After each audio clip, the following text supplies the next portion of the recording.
Ah, I wonder what this could be.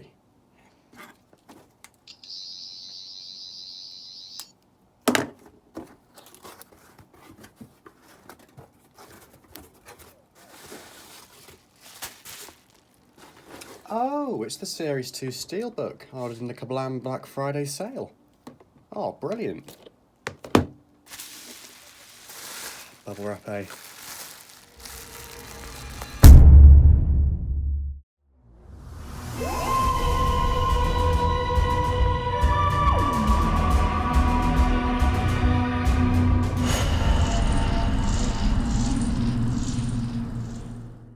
This episode saw the Doctor and her friends take a trip to Kerblam, the biggest retailer in this galaxy.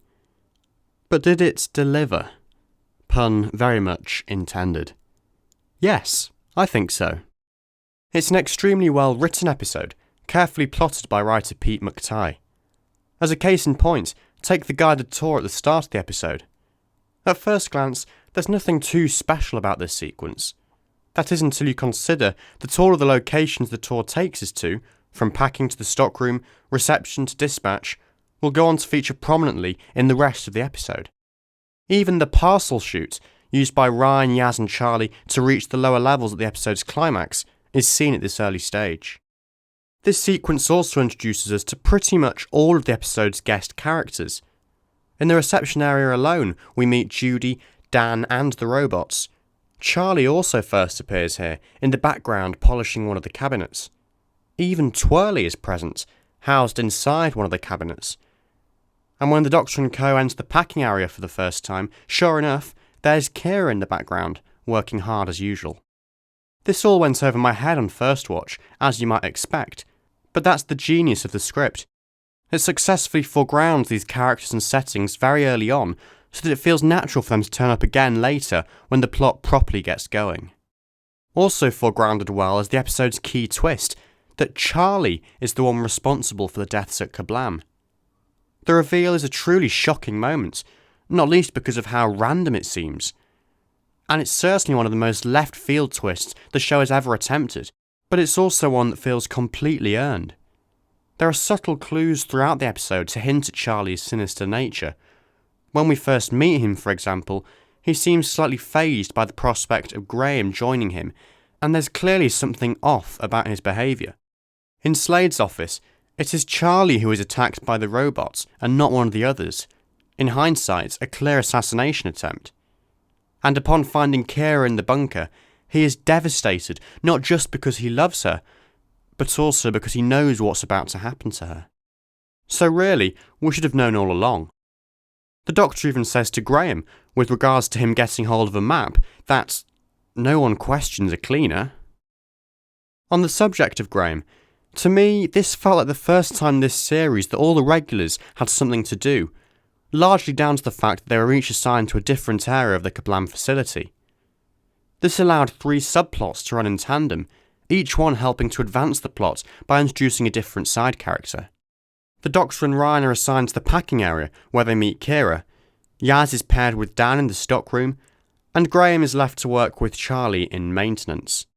Previous episodes have been criticised for overlooking one of the companions, quite often Yaz, and not giving them all an equal amount of screen time, but I think Kerblam gets the balance just right, and Ryan, Graham and Yaz each have a crucial role to play in the plot. Ryan and the Doctor find out more about the missing workers from Kira. Yaz sees one of the workers go missing firsthand when Dan disappears, and Graham, being part of the maintenance team, is able to break into the cabinets to retrieve Twirly and the map of Kerblam. They all serve a purpose, and so no one feels wasted. Another common criticism this year is that the monsters haven't been prominent enough. Granted, the only alien threats we've had so far are Tim Shah, the android guards on Desolation, some rags on Desolation, some oversized spiders, although they were technically from Earth, and the Pating. None of these monsters have been bad, though I do feel some of them were a bit underwhelming or underused. I don't think the same could be said of the delivery bots, however. Even though they turned out to not be as evil as first thoughts, they still come across as pretty creepy, with those big blue eyes and still smiling faces. Whether seen in eerie half-shadow close-ups or from far away lurking in the background of a shot, They had a constant presence on screen all the time, lending a spooky quality to every scene they appeared in. They reminded me of the Heavenly Host, or perhaps the Vok robots, seemingly benign, friendly machines that turn nasty when controlled by a higher power. I doubt they'll go down as one of the best Doctor Who monsters ever, but I think it's safe to say they made more of an impact than some of the other creatures that have appeared this year. All too often in these types of story in film and TV, it's the robots, or the company, or technology that's at fault, so it's really refreshing to have a story where this wasn't the case. Kerblam seems to make the point that it's not the system that has the potential to malfunction, it's the people using the system, exploiting it to their own ends. That said, I'm still not entirely sure what the overall message of this episode is. Does it promote technology and automation, or favour the idea of a people-powered workforce? As others have pointed out, the changes Charlie wanted to make are supposedly implemented after the events of the episode, with Judy vowing to make Kerblam a people-led company. So did he basically just die in vain? I think this could have all been made a little bit clearer and perhaps a bit less contradictory. Though having said all of that, part of me likes how Kerblam doesn't quite commit to either side of the argument, offering more of a reflection on the ideas it explores than a definitive viewpoint. I think there's something quite fitting about an episode like Kerblam airing the week before Black Friday. Though the overall message of the episode was a little bit muddled, if there was one, that is, it did nevertheless provide lots of food for thought about workers' rights, and it had its fair share of allusions to real-life retailers. Amazon. Pete McTighe's masterfully plotted script, full of twists and turns, kept me hooked throughout, while also utilising the regular cast very effectively. The guest cast were also all on top form. But more than anything else, Kerblam was a great deal of fun, and a very solid Doctor Who story all round. Would I recommend this product to a friend? Yes, 5 stars. And before I draw this video to a close, here are some random thoughts about the episode that I couldn't fit into my main review. The production design in this episode was seriously impressive. It made me appreciate how much work goes into the sets, props and graphics for just one single episode, even those that are barely seen on screen, such as the evolution of the delivery box graphic that appears fleetingly in the reception scenes. I also really liked the moment with Ryan and Yaz before they go down the chute. That's not how we roll, is it, Yaz?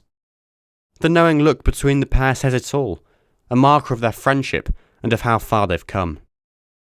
In terms of continuity references, Series 11 has been pretty sparse so far, so it was nice to see so many nods to the past in Kerblam, such as the Fez, the Doctor's comment about Agatha Christie, and another bit of Venusian Aikido.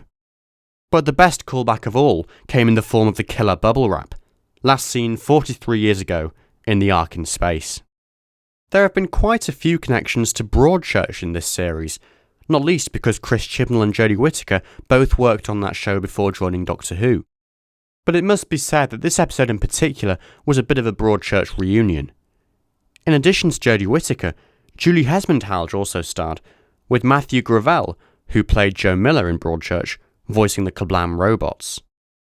There's also a character called Dan, who goes missing and then dies, but maybe that's taking the parallels a little bit too far. So that does it for this review. I'd love to know what you thought of Kerblam, so please post your thoughts and mini-reviews in the comments section below. Thank you so much for watching, and I'll see you next week for my review of The Witchfinders.